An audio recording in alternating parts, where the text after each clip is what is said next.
končno je spet čas za vožnje z motorjem. Zato gremo na ogrevalni mototrening pred začetkom sezone. Z jadralci in s Fiatom pa gledamo, kako lahko jadralne tehnike pomagajo pri defenzivni vožnji. Potem pa vas povabimo v prav posebno levjo družbo. Manjkali ne bodo Peugeot 205, 206 in 208. 207 pa je še vedno zelo pogost avto na naših cestah.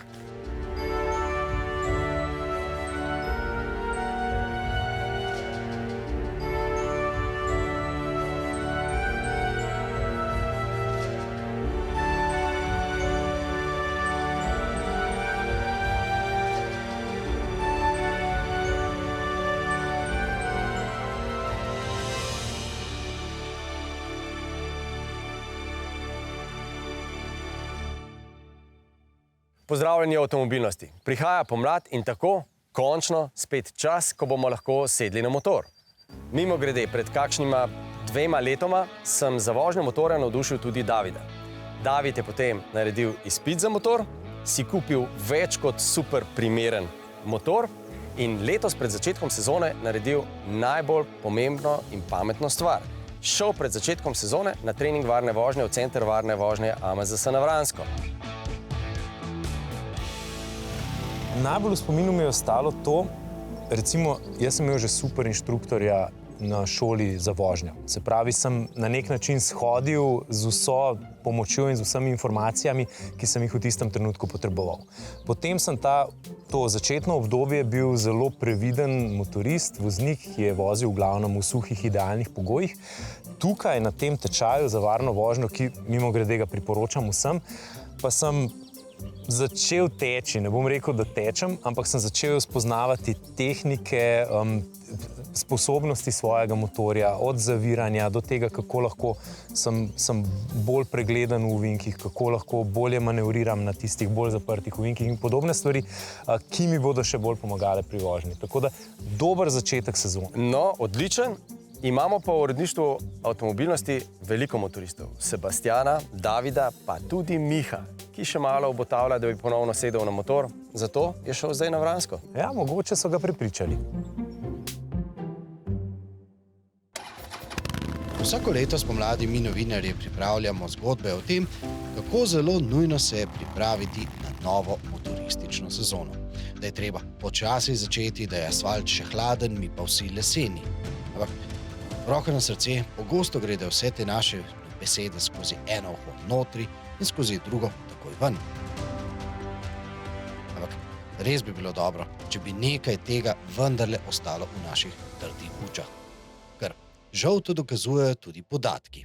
Marca, v prvi tisti vikendi, ki so sončni, pridejo ven motoristi, ki so zelo strastni in že komaj čakajo, da se bojo zapeljali.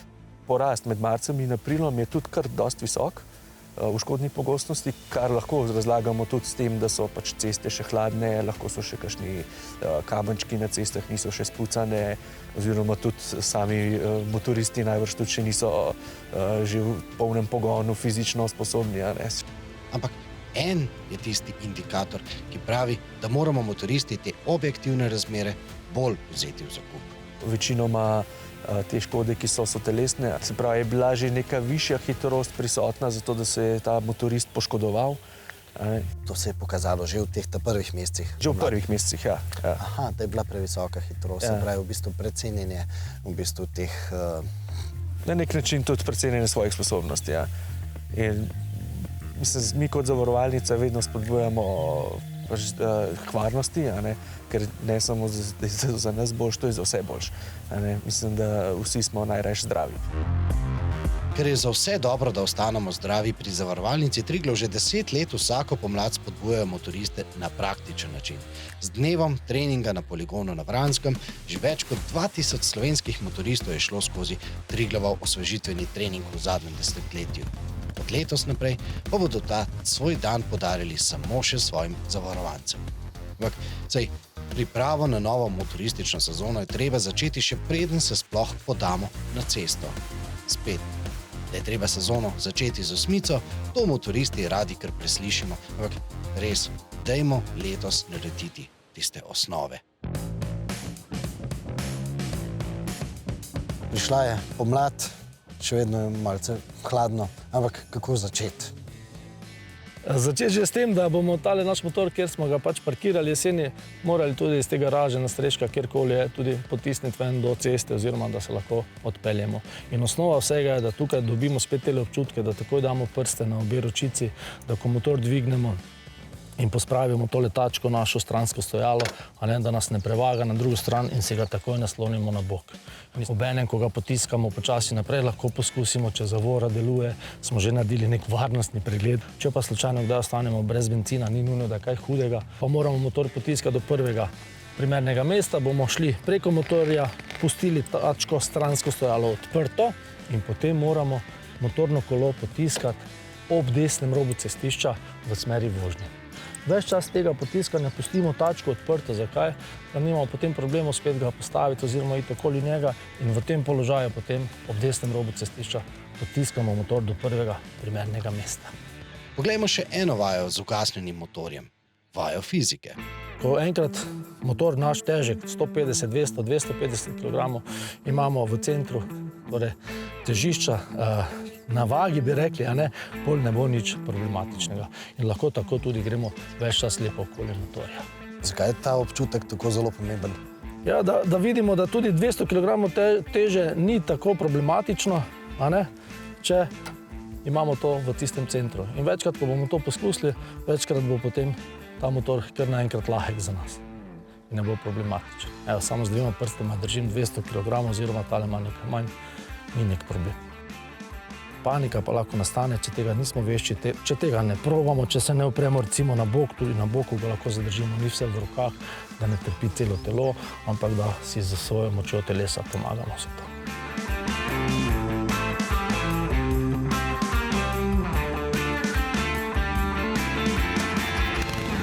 Potem motor vžgemo.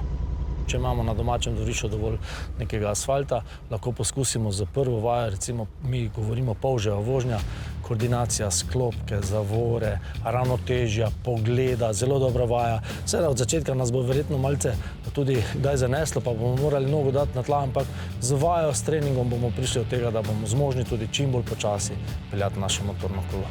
Da ne bo tistega cukanja, ne? Točno, seveda, koordinacija, sklopke, zavore, plina in vsega tega, ker smo seveda čez zimo malce to izgubili, ta občutek. Čas je, da pospešimo in takoj spet ustavimo. Poskusimo v bistvu speljevati in ustaviti in vedno izmenjaje to delamo, ko se ustavljamo, enkrat z levo nogo, enkrat z desno nogo se naslonimo v bistvu. Zakaj? Pomembno je, da težišče prenesemo vedno na tisto nogo, sploh v kakšnem klancu, če se moramo nujno kje ustaviti, da ne bomo na napačno nogo se naslonili, ker po nas vsi ti kilogrami lahko prevržejo po klancu nas dol.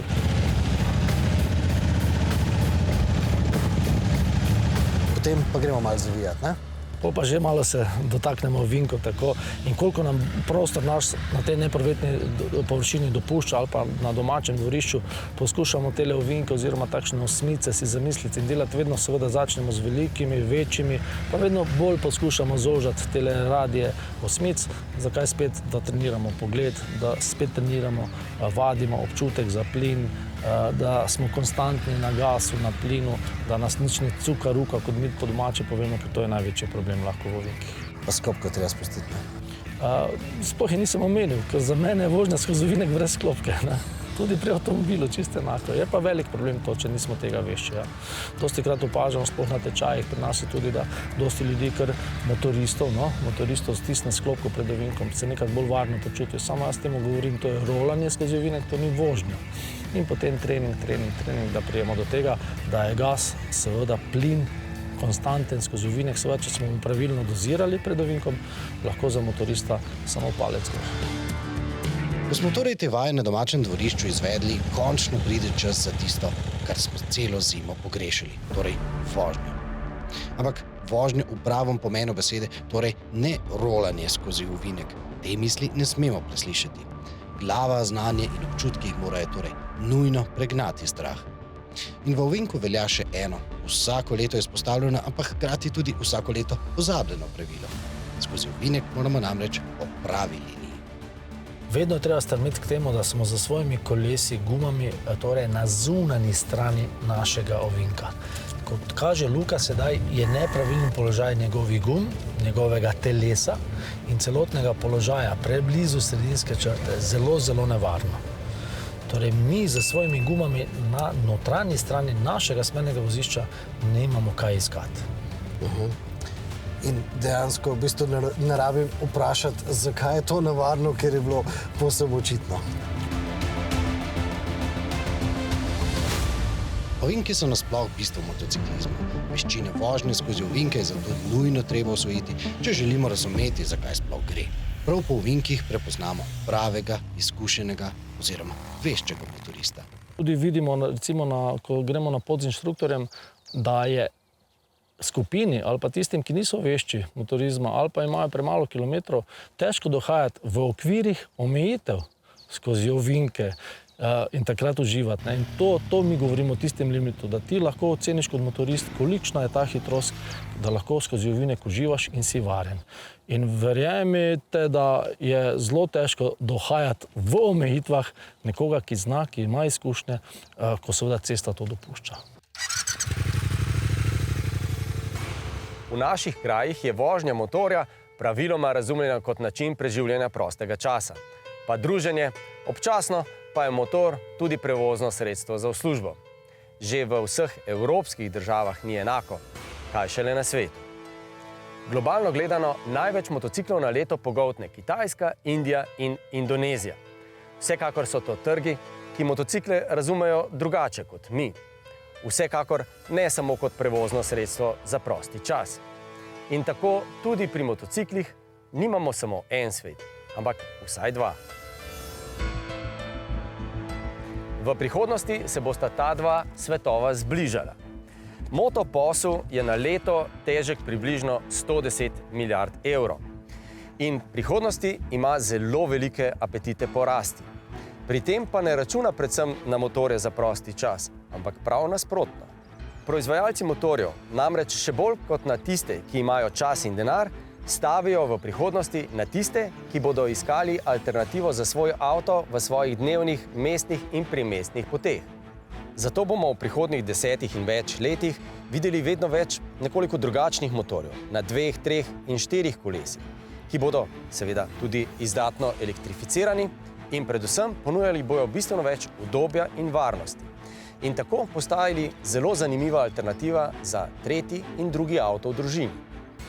Mimogrede, prvi znanilec takega drugačnega razumevanja vožnje z motorjem pa je lanskoletni učinek Kode 125. Pa še en pogled na to, kaj vse vožnja z motorjem lahko pomeni, če nanjo pogledamo v širšem kontekstu in ne samo iz uživaškega zornega kota. Japonski raziskovalci so opravili raziskavo, kdo je najbolj učinkovit takoj, ko sede na svoje delovno mesto. In izkazalo se je, da so to tisti delavci, ki se na delo pripeljejo z motorjem. To pa zato, ker vožnja motocikla možgane zaposli bistveno bolj kot vožnja avtomobila. Bolj moramo biti previdni, več moramo predvidevati, rešiti več različnih scenarijev. Vožnja motorja je vožnja skozi različne uganke. Če jih med vožnjo seveda uporabljamo. Upam, da niso imeli predolgega zimskega počitka in da so pripravljeni na motoristične uganke letošnjega leta. Ostanite v naši družbi, po oglasih razpremo jadra. In poskusimo ugotoviti, ali tehnike jadranja pomagajo pri tehniki ekovožnje.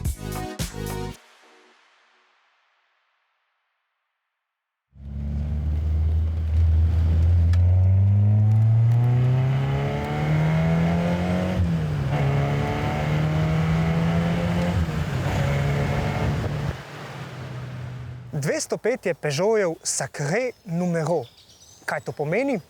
Peugeotjeva sveta številka, oziroma če prevedemo v kontekstu, Peugeotjeva srečna številka. Zakaj? Prav model 205 je namreč temu proizvajalcu odločilno pomagal, da se je v začetku 80-ih let prejšnjega stoletja uspel izviti iz primeža poslovnih težav, ki so ga takrat pestile. No in prav letos 205 praznuje svojih 40.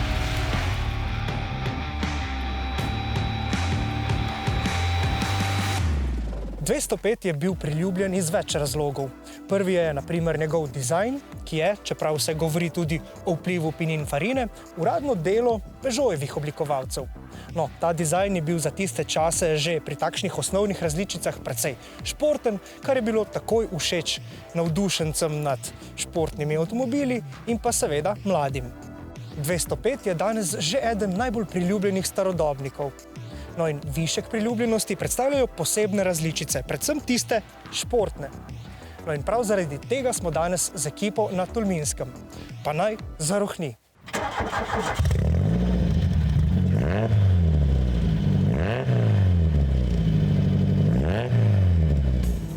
Nekateri pravijo, da je tako, kot bi dirkaško predelali nakupovalni voziček.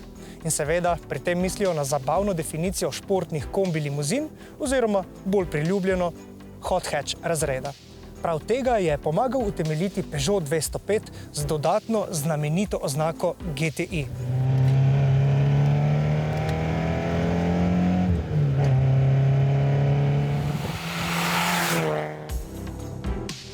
Tole je Peugeot 205 GTI. Kaj je na tem avtomobilu tako posebenega? Ni modernih računalnikov, senzorjev, dosti stvari lahko popraviš sam. V štartu se že na ogled vidi detajle na avtomobilu, se pravi dodane rdeče letve, obrobe, platišča. In ko pogledamo v notranjost, vidimo že, da je usnjena notranjost, trikrak volan, pod pokrov motorja pa navor in moč.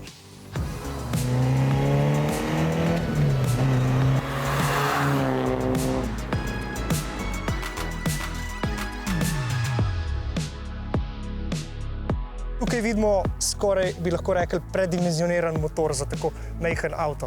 Zakaj gre? To je v bistvu 1,6 litrski motor, ima 115 konjev in v bistvu je že na injekcion vbrizg, tako da ni več kar frgazerjev. Ta je še Letenk 87, nima niti katalizatorja, tako da je v bistvu tak simpel motor. No, in če hočete debato brez zaključka, vprašajte ljubitelje GTI-ja, kateri motor je boljši za vožnjo. Je to 1.6 ali 1.9? GTI-ja je sprva namreč poganjal 1,6 litrski motor in tako je tudi v primeru tega avtomobila. Tako bom rekel, 1.6 je bolj živahen motor, 1.9 pa ima tisti navor. Naš sogovornik, tudi ljubiteljski dirkač, pravi, da njegov GTI ni muzejski primerek, pač pa avtomobil, ki mu še danes prinaša obilo užitkov za volanom, in ta trditev je že sama po sebi izjemno zgovorna. V bistvu je za neko klasično staro cesto in še kakšno ovink, da je, tako da se da v bistvu dosti uživati s tem avtom. In s pomočjo te ugotovitve zlahka razložimo, da je občutek v vožnji legendarnega GTI-ja povsem drugačen kot pri sodobnih hot hatchih, ki jih večinoma ženejo močni turbomotori. Še eno bistveno razliko pa predstavlja masa avtomobila, ki se nikakor ne more primerjati s sodobnimi avtomobili. Odličen primer je predvsem različica 205 Rally, ki tehta vsega 794 kg. V resnici gre za slečen cestni dirkalnik, ki je služil kot osnova za nižje kategorije rally dirkalnikov. Na splošno je rally služil kot odlična priložnost za Peugeot, da se iz proizvajalca predvsem vozil višjih segmentov dokaže in pokaže tudi kot proizvajalec dostopnejših vozil za množice. Zastrašujoči dirkalniki legendarne skupine B so sloveli predvsem po svoji zmogljivosti, no, manj pa po svoji varnosti. Ampak to so bili povsem drugačni časi.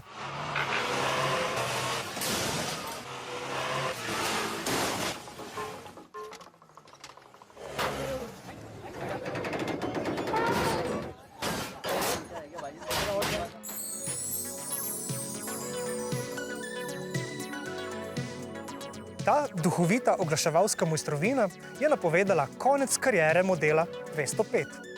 Tega je namreč po 15 letih proizvodnje in več kot 5 milijonih proizvedenih primerkov zamenjal 206.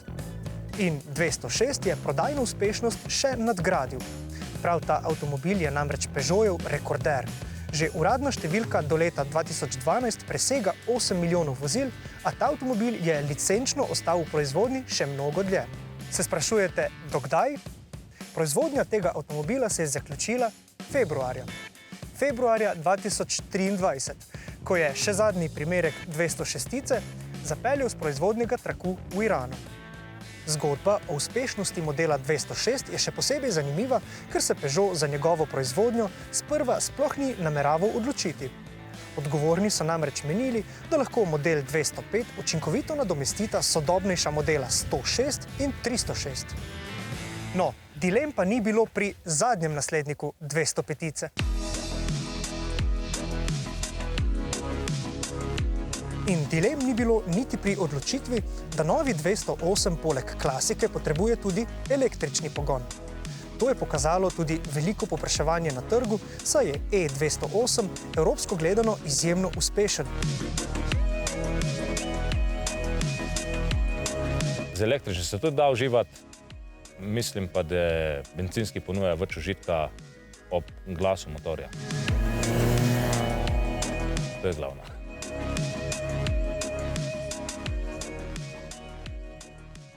V prejšnji oddaji je Sebastian testiral Fiat 500X. Če ste zamudili, lahko pogledate v arhivu. In ugotovil je nekaj, kar imajo podobnega vsi avtomobili z majhnim motorjem in veliko močjo. Kadarkoli imamo na testu tak avto, ki ima majhno prostornino motorja in veliko moč, se srečamo tudi z vedno isto dilemo. Ali takrat, ko avto dobi moč, ko turbina poprime in postane vožnja zares zabavna, še nadaljevati ali prestaviti v višjo prestavo in torej voziti bolj ekonomično. Po domače rečeno, jadrati. In jadranje je nekaj, kar so avtomobilski proizvajalci, termin, ki so ga na nek način ponotranjili, ko govorijo o ekonomični vožnji. In zato smo poslali Luko, našega izvedenca, preveriti, kako je z jadranjem in defenzivno vožnjo, k tistim, ki to najbolje znajo.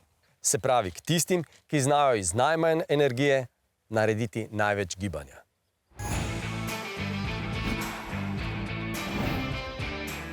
Mene zanima, če se vam zdi ta izraz upravičen.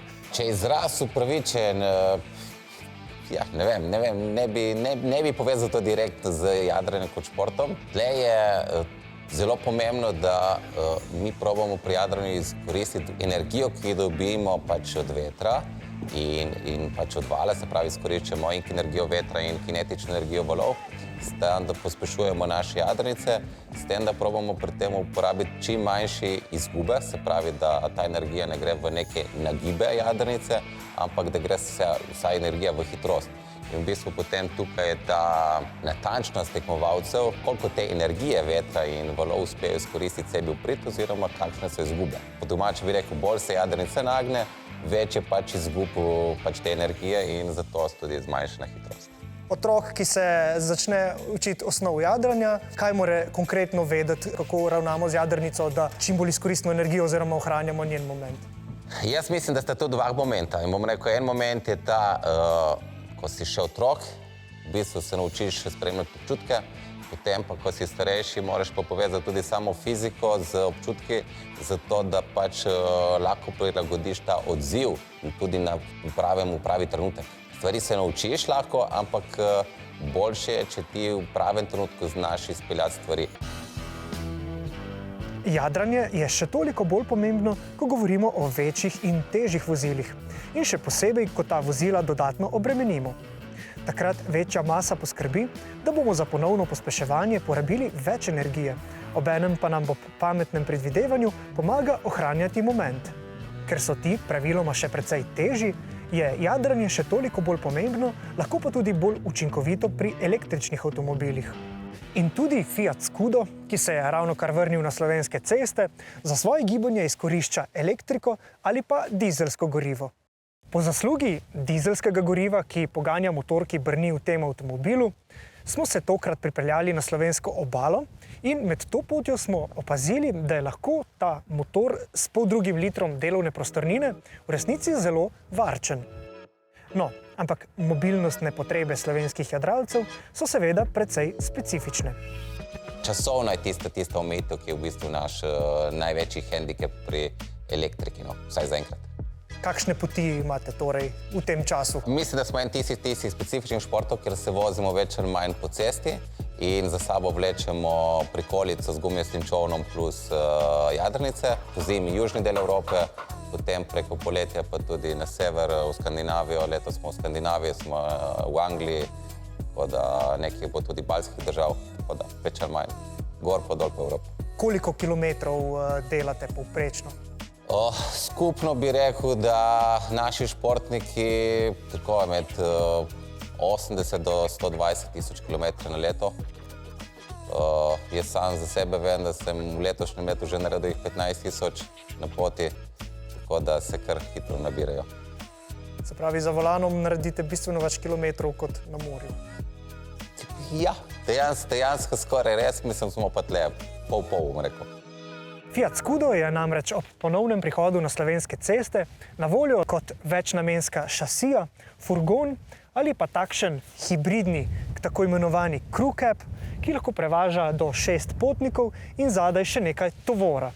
No, in pokažemo vam zelo uporabno možnost. Dostikrat imamo iz manjšega tovornega prostora, kar je zdaj naštimano, z enim potegom lahko dejansko povečamo tovorni prostor na celotno vozilo. In kar se vidi notri, imamo pač raznih škatel z opremo, vrvi, tako da pri prenosu opreme dostikrat pride prav, če lahko hitro povečamo prostor, povečamo pač zmogljivost tega avtomobila, odpeljamo stvari in potem lahko postavimo sedeže takoj nazaj in odpeljamo pač tekmovalce nekam naprej. Najbolj pomeni ta fleksibilnost, enkrat imamo več opreme, enkrat imamo več tekmovalcev, tudi če vse planiraš vnaprej, je mogoče kakšne kratka relacije, ker moraš nekaj opreme zaradi shranjevanja prenesti in v bistvu ta funkcija, da ni treba vse sedeže odšraufati z razne preklope, kot je bilo včasih, to je ena takšna, meni osebno, zelo, zelo velik plus. Danes smo torej spet sedli na motor, tako z vozniškimi kot tudi telesnimi ogrevalnimi vajami. V prihodnjih mesecih bomo motorje resno preizkusili in vam predstavili letošnje najbolj zanimive modele. No, kar nekaj je novosti, tako modelov, kot tudi vseh asistenčnih sistemov, ki počasi prihajajo iz avtomobilskega sveta. Kar prav tako že nakazuje, da se bosta svet motorjev in avtomobilov v prihodnosti še bolj povezovala. No, do takrat, ko bodo prišli vsi asistenčni sistemi in ko bodo avtomobili postali avtonomni, morda celo motorji, pa velja eno. Motoristi in avtomobilisti moramo biti previdni in predvidevati. Ko smo že pri predvidevanju. Za voznike motorjev velja enako pravilo, kot ga uporabljajo piloti vojaških letal, ki pravijo, da morajo z mislimi leteti ves čas pred letalom. Ko vozimo motor, moramo biti ves čas v dogodkih, ki lahko sledijo.